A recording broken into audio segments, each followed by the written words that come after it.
warahmatullahi wabarakatuh. Perkenalkan, nama saya Elna Fitrianti dengan NIM 20862060027. Kali ini saya akan membahas tentang tokoh-tokoh aliran pragmatisme untuk memenuhi tugas mata kuliah filsafat pendidikan dengan dosen pengampu Ibu Lestari Ningsih. Dalam aliran pragmatisme terdapat 3 tokoh yang berpendapat. Yang pertama yaitu Charles Sanders Peirce, yang kedua William James, yang ketiga John Dewey. Oke, yang pertama kita akan membahas teori tentang Charles Sanders Peirce pada tahun 1839 Masehi. Dalam konsepnya, ia menyatakan bahwa sesuatu dikatakan berpengaruh bila memang memuat hasil yang praktis. Pada kesempatan yang lain juga, ia menyatakan bahwa pragmatisme sebenarnya bukan suatu filsafat, bukan metafisika, dan bukan teori kebenaran, melainkan suatu teknik untuk membantu manusia dalam memecahkan masalah. Dari kedua pernyataan itu, tampaknya Peirce ingin menegaskan bahwa pragmatisme tidak hanya sekedar ilmu yang bersifat teori dan dipelajari hanya untuk berfilsafat serta mencari kebenaran belaka. Juga bukan metafisika karena tidak pernah memikirkan hakikat di balik itu. Tetapi konsep pragmatisme lebih cenderung pada tataran ilmu praktis untuk membantu menyelesaikan persoalan yang dihadapi manusia. Peirce mengemukakan 2 metode, yaitu metode pragmatik dan prosedur. Penetapan makna yang dimaksud metode pragmatik merupakan sebuah ide yang kita pikirkan itu bisa menjadi jelas. Metode pragmatik bukan yang dimaksudkan untuk menetapkan makna semua ide, melainkan untuk konsep intelektual yang dimiliki struktur argumentatif atas fakta yang objektif. Prosedur penetapan makna merupakan urunan lain yang dari Peirce pada pragmatisme. Pertama, suatu makna itu kosong bila tak dapat diaplikasikan dalam situasi. Kedua, untuk dapat memberikan makna, kita harus membangun skema sebagai kerangka teoritik untuk mendapatkan isi konsep empirik yang signifikan.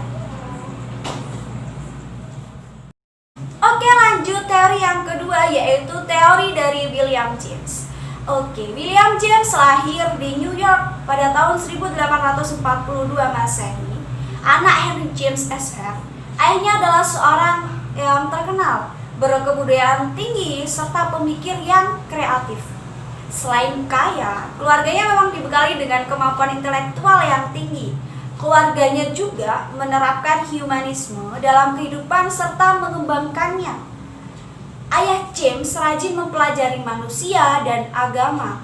Pokoknya, kehidupan James penuh dengan masa belajar yang dibarengi dengan usaha kreatif untuk menjawab berbagai masalah yang berkenaan dengan kehidupan. Menurut William James, pragmatisme adalah sebagaimana yang kita ketahui. Dan menurut pendapatnya, pragmatisme adalah filsafat praktis karena ia memberikan kontrol untuk bertindak bagi kehidupan, harapan, serta keyakinan manusia untuk sebagian dari masa depannya.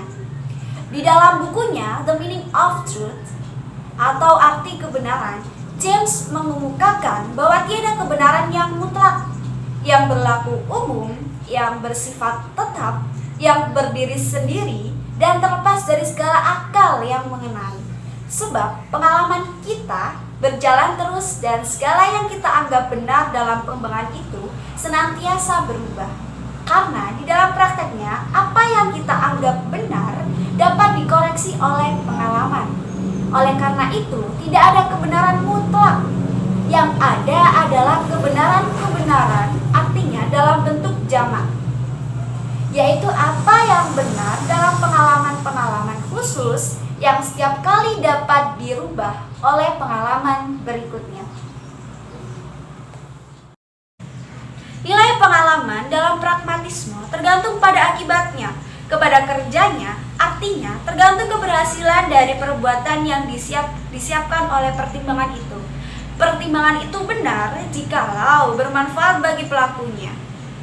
Di dalam bukunya The Varieties of Religious Experience atau Keanekaragaman Pengalaman Keagamaan, James mengemukakan bahwa gejala keagamaan itu berasal dari kebutuhan-kebutuhan perorangan yang tidak disadari, yang mengungkapkan diri dalam kesadaran dengan cara yang berlainan.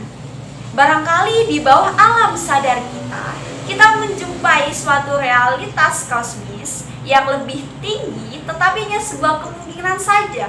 Sebab tiada sesuatu yang lebih tinggi, tetapi meneguhkan hal itu secara mutlak. Bagi orang perorangan, kepercayaan terhadap suatu realitas kosmis yang lebih tinggi merupakan nilai subjektif yang relatif.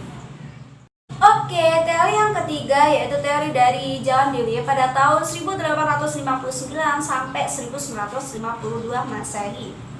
Sekalipun Dewey bekerja terlepas dari William James, namun menghasilkan pemikiran yang menampakkan persamaan dengan gagasan James Dewey adalah seorang yang pragmatis. Menurutnya, filsafat bertujuan untuk memperbaiki kehidupan manusia serta lingkungannya, atau mengatur kehidupan manusia serta aktivitasnya untuk memenuhi kebutuhan manusiawi. Sebagai pengikut pragmatisme, John Dewey menyatakan bahwa tugas filsafat adalah memberikan pengarahan bagi perbuatan nyata. Filsafat tidak boleh larut dalam pemikiran-pemikiran metafisis yang kurang praktis, tidak ada faedah. Dewey lebih suka menyebut sistemnya dengan istilah instrumentalisme. Dalam teori inquiry-nya, Dewey mengembangkan filsafatnya sebagai berikut. Situasi di sekeliling kita itu sebagai pengalaman pertama merupakan situasi indeterminate. Maka dengan berpikir relatif, situasi tersebut menjadi determinate atas refleksi kita. Pengalaman itu sendiri adalah salah satu kunci dalam filsafat instrumentalisme. Oleh karena itu, filsafat harus berpijak pada pengalaman dan pengolahannya secara aktif dan kritis. Dengan demikian, filsafat akan dapat menyusun sistem norma-normal dan nilai-nilai. Proses inquiry tersebut untuk sampai kepada pencitraan determinate tersebut melalui hipotesis atau plan of action, yang selanjutnya diuji secara eksperimental. Dalam proses inquiry tersebut, John Dewey bukan mencari benar salah, melainkan mencari efektif atau tidaknya.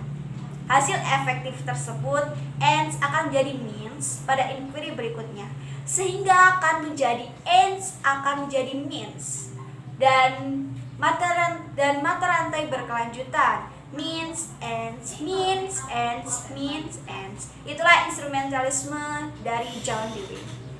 Instrumentalisme ialah suatu usaha untuk menyusun suatu teori yang logis dan tepat dari konsep-konsep, pertimbangan-pertimbangan, dan penyimpulan. Oke, itu tadi pemaparan saya tentang tokoh-tokoh aliran pragmatisme. Tokoh-tokoh pragmatisme tadi yang kita bahas ada 3 tokoh. Yang pertama Charles Sanders Peirce, yang kedua William James, yang ketiga John Dewey. Sekian dari pemaparan saya tentang tokoh-tokoh aliran pragmatisme. Semoga bermanfaat. Wabillahi taufiq wal hidayah. Wassalamualaikum warahmatullahi wabarakatuh.